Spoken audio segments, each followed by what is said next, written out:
সময় ছিল, প্রচন্ড গরম। ঘামে ভেজা গ্রামবাসীরা একটা বট গাছের নিচে একাট্টা ছিল। এই যে ভাই, এই বছরে সূর্য যেন একেবারে আগুন ছড়িয়ে দিচ্ছে, নিঃশ্বাস নিতেও কষ্ট হচ্ছে। তা ঠিকই বলেছো কাকু, মনে হচ্ছে এবারের গরম আমাদের গরিবদের প্রাণ কেড়েই ছাড়বে। ঘরের ভেতরে ঢুকলে পরে উনুনের মতন গরম করে, আর বাইরে গেলে গরমে ঝলসে যাচ্ছে একেবারে। আমাদের ঘরে না তো পাখা আছে না কুলার, সবার মাথা গরমে জ্বলছে। কিছু একটা করতেই হবে জানো তো। ঠাকুর সাহেবের বাড়িতে তো কারেন্ট থাকে, আর ওনার কাছে বড় বড় কুলারও রয়েছে। ওনার কাছে সাহায্য চাইলে কেমন হয়? তা তুমি ঠিকই বলেছো মোহন, ঠাকুর সাহেব আমাদের কষ্ট অবশ্যই বুঝবেন। চলো গিয়ে ওনার সাথে কথা বলি, চলো। ঠাকুর প্রতাপ সিং এর হাভেলির ভেতরে এসি চলছিল, চাকর পাখা করছিল, ওনার বউ রুক্মিণী ঠান্ডা শিকঞ্জি খাচ্ছিল, আর মেয়ে রশ্মি বই পড়ছিল। তখনই দরজায় আওয়াজ হলো। দেখো কারা এসেছে, এত গরমের মধ্যে কে বাইরে ঘুরে বেড়াচ্ছে। চাকর দরজা খুলল। সামনে গ্রামের কিছু লোক দাঁড়িয়ে ছিল। মোহন সবার আগে ছিল। বাবু, গ্রামের লোকজন আপনার সঙ্গে দেখা করবে। গ্রামের লোকজন? তো কি সমস্যা বাবা? এসো ভেতরে এসো। গ্রামের লোকেরা ভেতরে এলো। এসি ঠান্ডা হাওয়া ওদের ঘামে ভেজানো শরীর ছুলো, কিন্তু ঠাকুরের চোখে ওদের কষ্টের জন্য কোনো সহানুভূতি ছিল না। ঠাকুর সাহেব, আমরা বড় বিপদে পড়েছি। এই বছরের গরম তো অসহ্যকর হয়ে উঠেছে। এই ভীষণ গরমে ছটফট করছি। যদি কোনো পাখা বা কুলারের ব্যবস্থা হয়ে যায় তাহলে বাঁচবো। গরিবরাও এখন কুলারে থাকবে? আরে কি ঠাট্টা করছো তোমরা? ঠাকুর সাহেব, আমরা জানি যে আমরা খুব গরিব, কিন্তু মনুষ্যত্বের জন্য আমাদেরকে সাহায্য করতে পারবেন না আপনি? ওরে মোহন, তুই তো একেবারেই মূর্খ রে। গরিবদের আসল পরিচয় হলো ওরা কষ্ট সহ্য করবে। তোরা সবসময় পরিশ্রম করিস রে, গরম সহ্য করার অভ্যেস করে নে। কিন্তু ঠাকুর সাহেব, আমাদের গ্রামে বিদ্যুৎও নেই। বিদ্যুৎ? ওরে তোরা সারাদিন সবসময় ভিক্ষা করতে থাকিস। পরিশ্রম করো, পয়সা রোজগার করো, তারপর নিজেদের জন্য বিদ্যুৎ কেন। এখানে আমার হাভেলিতে তোমাদের জন্য কোনো জায়গা নেই, বুঝেছো? গ্রামের লোকেরা একে অপরের দিকে দুঃখের দিকে তাকালো, কিন্তু কেউ কিচ্ছু বলতে পারল না। মোহন রেগে গিয়ে মুঠি জোর করলো, কিন্তু ও নিজের আওয়াজ শান্ত রাখলো। ঠিক আছে ঠাকুর সাহেব, আমরা নিজেরাই নিজেদেরকে সাহায্য করব। গ্রামের লোকেরা নিরাশ আর অপমানিত হয়ে সেখান থেকে ফেরত গেল। আমি তো আগে থেকেই জানতাম যে ঠাকুর সাহেব কোনো উপকার করবে না।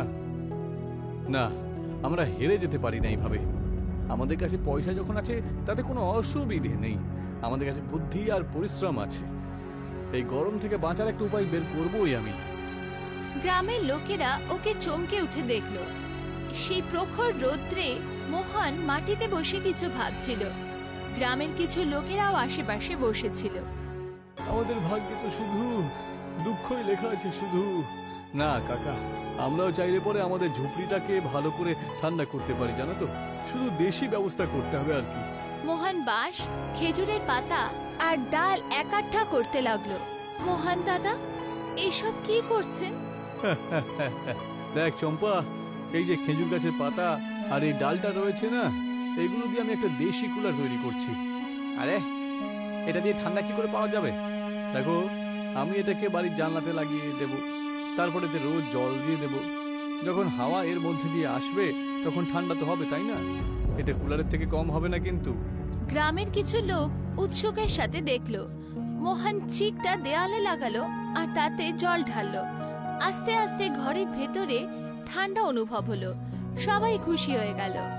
আরে বাহ, এই তো বেশ দুর্দান্ত প্ল্যান করেছিস। মোহন ছাদে উঠে মাটি আর শুকনো ঘাস বিছালো। গ্রামের কিছু লোক নিচে দাঁড়িয়ে দেখছিল। মোহন বাবা, এটা তুমি কি করছো?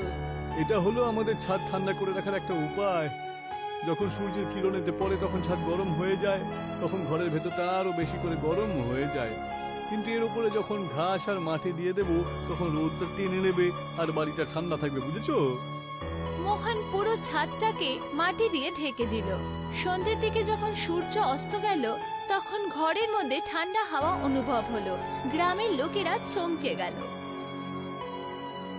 মোহন একটা বড় মাটির ঘড়া রাখলো আর তার উপরে একটা কাপড় বাঁধলো। গ্রামের কিছু লোকেরা কাছেই দাঁড়িয়েছিল। এখন এবার কি করছো মোহন দাদা? দেখো, এই মাটির কলসি সবসময় জল ঠান্ডা রাখে। আমি যদি এর উপরে কাপড় জড়িয়ে দিই আর এটাকে ভেজাতে থাকি বারবার, তাহলে হাওয়া এতে লেগে বারবার জলটা ঠান্ডা হয়ে যাবে। এটাও একটা দেশি কুলারের মতনই কাজ করবে তখন। দুপুরের সময় ছিল। গ্রামের লোকেরা বট গাছের নিচে এসে বসেছিল। গ্রামের ঠান্ডা হাওয়া সবাইকে শান্তি দেয়। আরে বাহ, এখানে তো আমাদের বাড়ির থেকেও বেশি ঠান্ডা দেখছি। বেশ ভালো লাগছে। হ্যাঁ কাকা, যখন বাড়ি বেশি গরম হলে তখন দিনের বেলায় কিছু সময় এখানেই কাটানো উচিত, তাহলে গরমের হাত থেকে রক্ষা পাবো। মোহনের ঘরের জানলায় ভেজা চাদর টাঙানো ছিল, যাতে ভেতরে ঠান্ডা হাওয়া আসছিল। মোহন দাদা, এই ভেজা কাপড় কেন টাঙানো? যখন হাওয়া এর মধ্যে দিয়ে ভেতরে যাবে তখন ঠান্ডা থাকবে, বুঝেছো? তাহলে ঘরের ভেতরে গরমটা কম হবে। গ্রামের লোকেরা এই উপায় করতে লাগলো। আস্তে আস্তে পুরো গ্রামে ঠান্ডা অনুভব হতে লাগলো। গরম চরমে ছিল। সূর্য থেকে আগুন ঝলকাচ্ছিল। হাভেলির মধ্যে এসি আর কুলার বন্ধ হয়ে গেছিল, কারণ বিদ্যুৎ চলে গেছিল। ঠাকুর, ওনার বউ রুক্মিণী আর মেয়ে রশ্মি গরমে ছটফট করছিল। আরে বিদ্যুৎ না সত্যি কখন আসবে কে জানে। এসি আর কুলার ছাড়া তো জীবন কাটানো খুব কঠিন। ভেতরে বসাও যাচ্ছে না, মনে হচ্ছে পুরো ঘর গরমে তন্দুর হয়ে গেছে। বাবা, গরমের জন্য আমার শরীর খারাপ হয়ে গেছে, খুব চিন্তা হচ্ছে। বাবু, এখন মনে হচ্ছে গ্রামের লোকেদের অবস্থা আমাদের থেকেও ভালো। এই বাজে কথা বলিস না তো। আরে ওদের কাছে কি আছে গরমের হাত থেকে রক্ষা পাওয়ার? বাবা, আমরা মোহনের বাড়িতে গিয়ে দেখি ওরা এই ভয়ঙ্কর গরমে কি করে আছে। রশ্মি বাড়ি থেকে বেরোলো। রাস্তায় গরম লুয়ের জন্য ও চিন্তিত হয়ে গেল। ও মোহনের বাড়ি পৌঁছালো আর অবাক হয়ে গেল। ঘরে ঠান্ডা হাওয়া যাচ্ছিল। মাটির ঘড়াতে ঠান্ডা জল রাখা ছিল। খেজুর আর চাদর দিয়ে তৈরি দেশি কুলারের ঠান্ডা হাওয়া আসছিল। মোহন নিজের বউ গীতার সাথে বসেছিল। এটা কি করে হতে পারে? এখানে তো এত ঠান্ডা। আরে এইসব আমার দেশি বুদ্ধির জন্যই হয়েছে, বুঝেছো? কিন্তু বিনা এসি কুলার ছাড়া এত ঠান্ডা? আমরা খেজুর আর সারকান্ডি চাদর লাগিয়েছি, এর জন্য ঠান্ডা হাওয়া ভেতরে আসছে। ঘরের ছাদে মাটি আর ঘাসের চাদর টাঙানো, যাতে গরম ভেতরে আসে না। আর এই দেখো, মাটির ঘড়া, যাতে সব সময় ঠান্ডা জল পাওয়া যায়। আমার বিশ্বাস হচ্ছে না। আমাদের কাছে টাকা তো অনেক আছে, কিন্তু এত আরাম তো আমরাও পাচ্ছি না। রশ্মি তাড়াতাড়ি নিজের হাভেলিতে ফেরত এলো। হাভেলিতে ঠাকুর ঘামে বসেছিল। বাবা, আমি মোহনের বাড়ি গেছিলাম। ওখানে তো এত ঠান্ডা ছিল, যেন মনে হচ্ছে বৃষ্টি হয়েছে। কি এসি আর কুলার ছাড়াই? হ্যাঁ বাবা, মোহনের গ্রামের লোকেরা দেশি জোগাড় করেছে।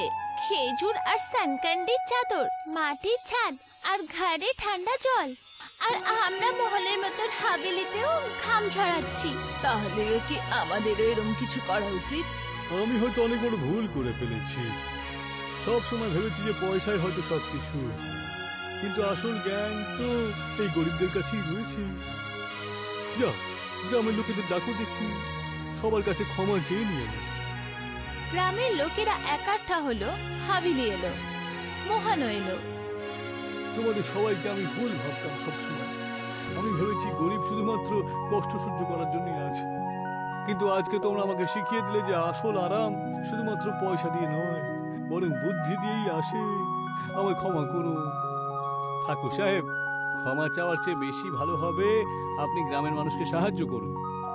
হ্যাঁ, এখন আমি বুঝে গেছি। আমি গ্রামের প্রত্যেক বাড়িতে দেশি বুদ্ধি করে একটা ঠান্ডার ব্যবস্থা করবই করব, যাতে গ্রামের কেউ আর এই গ্রামে কষ্টে না থাকে। মোহন আর ঠাকুর একে অপরের দিকে দেখলো, একটা নতুন সমজদার আর সম্মানের সাথে।